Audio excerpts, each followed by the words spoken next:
Hi all. सो अब हम discuss करेंगे types of functional dependencies. So first type है हमारी trivial functional dependency. So a functional dependency x tending to y is trivial if y is a subset of x। यानी कि जो RHS है वो LHS का सबसेट होना चाहिए। सो RHS एट्रीब्यूट और attributes should be present in LHS। मतलब RHS में जो भी एट्रीब्यूट या सेट ऑफ एट्रीब्यूट्स मेंशन्ड है वो LHS में होने चाहिए। अभी देखो, ट्रिवियल फंक्शनल डिपेंडेंसी अगर आपको दी गई है तो वो बाय डिफॉल्ट होल्ड करेगी किसी भी टेबल के लिए। उसके लिए उसको मतलब चेक करने के लिए आपको अलग से टेबल में जो डेटा वैल्यूज दिए हैं वो चेक करने की जरूरत नहीं है। Directly if you find out that RHS is a subset of LHS, then that trivial functional dependency will hold always. So इसमें एग्जाम्पल दिया गया है कि A tends to A, so this is trivial functional dependency because RHS that is A is a subset of LHS that is A. फिर AB tends to A भी example है trivial functional dependency का because A is subset of AB. Similarly in AB tends to AB, in AB tends to B, B is subset of AB. And finally AB tends to AB, AB is also subset of AB, so this is also trivial. अभी example दिखते हैं। ये student table given है हमारे पास और इसमें columns है student ID, name, course ID, course name, instructor. अभी इसमें ये तीन एग्जाम्पल जो दिए मैंने हैं, ये तीनों के तीनों एग्जाम्पल ट्रिवियल फंक्शनल डिपेंडेंसी के एग्जाम्पल है। अभी देखो, फर्स्ट हम देखें student ID comma name tends to name, तो इसमें जो RHS है वो नेम है and that is subset of LHS। क्योंकि LHS में स्टूडेंट आईडी नेम है तो नेम है, so this is a trivial functional dependency. तो ये होल्ड ऑलवेज करेगी, इसको अलग से चेक करने की जरूरत नहीं है।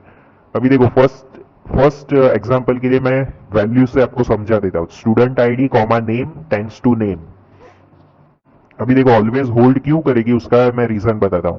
तो स्टूडेंट आईडी कॉमा नेम की वैल्यूज अगर देखें तो पहला रिकॉर्ड अगर देखें तो S1 कॉमा एलिस है। अभी उसके कोरस्पॉन्डिंग में जो RHS में नेम ही है, तो जो आपने LHS में नेम सिलेक्ट किया वही RHS में आपको मिलेगा।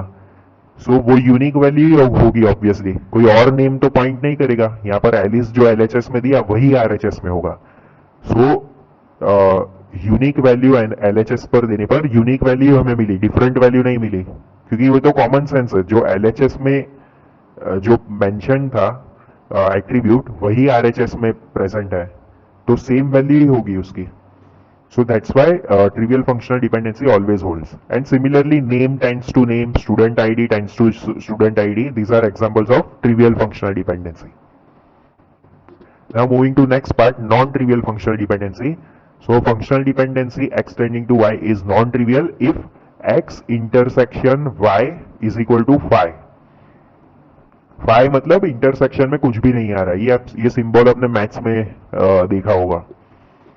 सो इसका मतलब है कोई भी डिपेंडेंसी हमें दी गई है x टेंडिंग टू y, तो y यानी कि RHS और LHS का इंटरसेक्शन हमें कुछ भी नहीं मिलना चाहिए, मतलब phi मिलना चाहिए। सो इसका सिंपल मतलब क्या है कि x और y में कोई भी कॉमन एट्रीब्यूट्स नहीं होने चाहिए। सो ये केस अगर हमारे पास है तो then we can say that x tending to y is a non trivial functional dependency. तो यहाँ पर सेकंड पॉइंट में मेंशन है LHS and RHS do not have any common attributes. फिर एग्जांपल मैंने दिया A tends to B, B tends to C, AB tends to C। सो ये एग्जांपल्स में आप देख सकते हो LHS और RHS में कोई भी कॉमन एट्रीब्यूट्स नहीं है। अभी देखो, ये बाय डिफॉल्ट होल्ड नहीं कर दिया functional dependencies, they may or may not exist depending on the data in table, so we will have to check that. अभी देखो, सेम स्टूडेंट टेबल मैंने लिया है एग्जांपल में with column student ID, name, course ID, course name, instructor. Now अगर हम ये functional dependency देखें, course ID tends to course name. अभी पहले तो चेक करते हैं कि course ID tends to course name functional dependency भी है या नहीं, उसके बाद हम चेक करेंगे whether it is non trivial or not. तो देखो, course ID tends to course name में हम अगर जाएं तो कोर्स आईडी टेबल में पहली वैल्यू देखें तो C1 टेंड्स टू DBMS, और फिर C1 वापस आ रहा है, अगेन वो DBMS ही वैल्यू दे रहा है, तो C1 तो हमें यूनिक वैल्यू दे रहा है, DBMS डिफरेंट नहीं दे रहा है।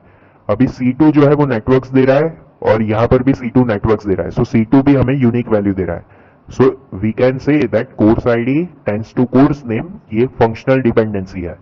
अभी नॉन ट्रिवियल है या नहीं वो कैसे चेक करेंगे, तो LHS और RHS में कोई भी कॉमन एट्रीब्यूट नहीं होना चाहिए। तो इसमें आप देख सकते हो LHS में कोर्स आईडी है और RHS में कोर्स नेम है, कॉमन एट्रीब्यूट है ही नहीं, इंटरसेक्शन फाई है। So that means this is non trivial functional dependency.